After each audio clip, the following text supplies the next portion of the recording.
चलिए आज एक कहानी में चलते हैं। ये कहानी किसी किताब में नहीं बल्कि पत्थरों पर लिखी गई है।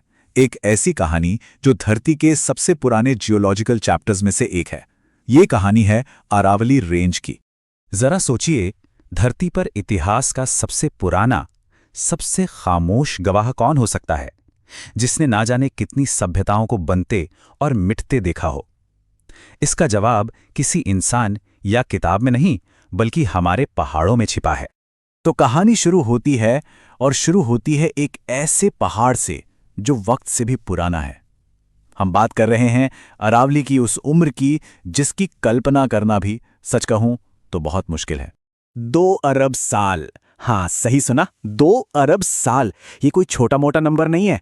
माना जाता है कि अरावली रेंज करीब करीब 2 अरब साल पुरानी है। ये वो वक्त था जब धरती पर जीवन बस पनपी रहा था।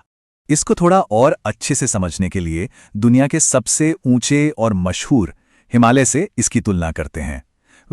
हिमालय तो अरावली के सामने एक बच्चा है जो उससे करोड़ों साल बाद पैदा हुआ। अरावली का जन्म प्री कैम्ब्रियन युग में हुआ था। तो ये बना कैसे?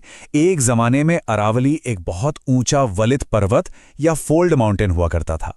ये तब बना जब 2 बड़ी टेक्टोनिक प्लेटें आपस में टकराईं और जमीन की सतह, आप समझिए कि एक कागज की तरह मुड़कर आसमान की तरफ उड़ गई।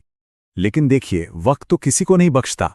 अरबों सालों तक हवा, पानी और मौसम की मार ने इस विशाल पर्वत को धीरे धीरे घिस दिया और आज ये एक अवशिष्ट पर्वत या रेजिडुअल माउंटेन के तौर पर खड़ा है, जो बस अपनी पुरानी शान की याद दिलाता है। तो चलिए अब देखते हैं कि ये पुराना पहाड़ आज हमारे लिए क्या मायने रखता है। इसे अक्सर धरती की रीढ़ की हड्डी भी कहा जाता है। कुछ आंकड़ों पर नजर डालते हैं। यह रेंज करीब 692 किलोमीटर लंबी है और इसका ज्यादातर हिस्सा, मतलब लगभग 80% राजस्थान में फैला है।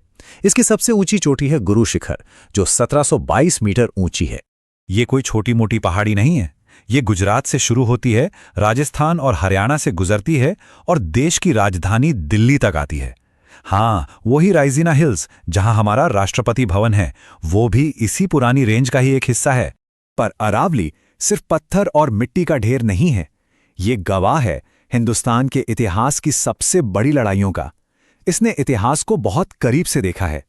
इसे ऐसे समझिए, ये आक्रमणकारियों के लिए एक कुदरती दीवार थी और यहाँ के योद्धाओं के लिए एक महफूज पनाहगाह। इसने हमेशा एक नेचुरल डिफेंस की तरह काम किया है। और इसका सबसे बड़ा सबूत वो शानदार किले जो आज भी इसकी छाती पर खड़े हैं। चित्तौड़गढ़, कुंभलगढ़ और रणथंभौर, ये किले आज भी अपनी कहानियां सुनाते हैं कि ये जगह कितनी महफूज और अभेद्य थी। महाराणा प्रताप जैसे सूरमाओं ने मुगलों के खिलाफ अपनी मशहूर गुरिल्ला वॉरफेयर यानी छापामार युद्ध नीति के लिए इसी अरावली के ऊबड़-खाबड़ रास्तों और घने जंगलों को अपना सबसे बड़ा हथियार बनाया था। लेकिन इसकी कहानी सिर्फ लड़ाइयों तक ही सीमित नहीं है। अरावली की एक और बहुत बड़ी जिम्मेदारी है हमारे पर्यावरण की रक्षा करना। ये रेगिस्तान के खिलाफ एक गाइड की तरह खड़ा है। ये एक तरह का नेचुरल बॉर्डर है। इसके एक तरफ है तपता हुआ थार रेगिस्तान और दूसरी तरफ हरे भरे गंगा के मैदान। ये रेंज थार की गर्म और सूखी हवाओं को पूरब की तरफ आने से रोकती है और इसी वजह से इसे ग्रेट इंडियन वाटर डिवाइड भी कहते हैं। मतलब ये पश्चिम में बहने वाली नदियों और पूरब में गंगा के मैदानों की तरफ बहने वाली नदियों के पानी को अलग करता है, जिससे पूर्वी भारत की जमीन उपजाऊ बनी रहती है। लेकिन 2 अरब साल से जो पहाड़ हर तूफान झेल गया, वो आज खुद खतरे में है और ये इस कहानी का सबसे दुखद और चिंताजनक हिस्सा है। आज के दौर के 2 सबसे बड़े खतरे, अवैध खनन और तेजी से बढ़ते शहर, ये दोनों मिलकर इस प्राचीन पहाड़ को अंदर से खोखला कर रहे हैं। इसके वजूद पर ही एक बड़ा सवालिया निशान लग गया है, जिससे न सिर्फ इसका ऐतिहासिक महत्व बल्कि हमारा पर्यावरण भी दांव पर है। तो आखिर में एक सवाल मन में आता है, एक ऐसा पहाड़ जो 2 अरब सालों से इस धरती पर खड़ा है, जिसने डायनासोर का दौर देखा, इंसानी सल्तनतें बनती बिगड़ती देखीं, क्या उसकी कहानी हमारी पीढ़ी पर आकर खत्म हो जाएगी? ये एक ऐसा सवाल है जिसका जवाब हम सबको मिलकर खोजना होगा।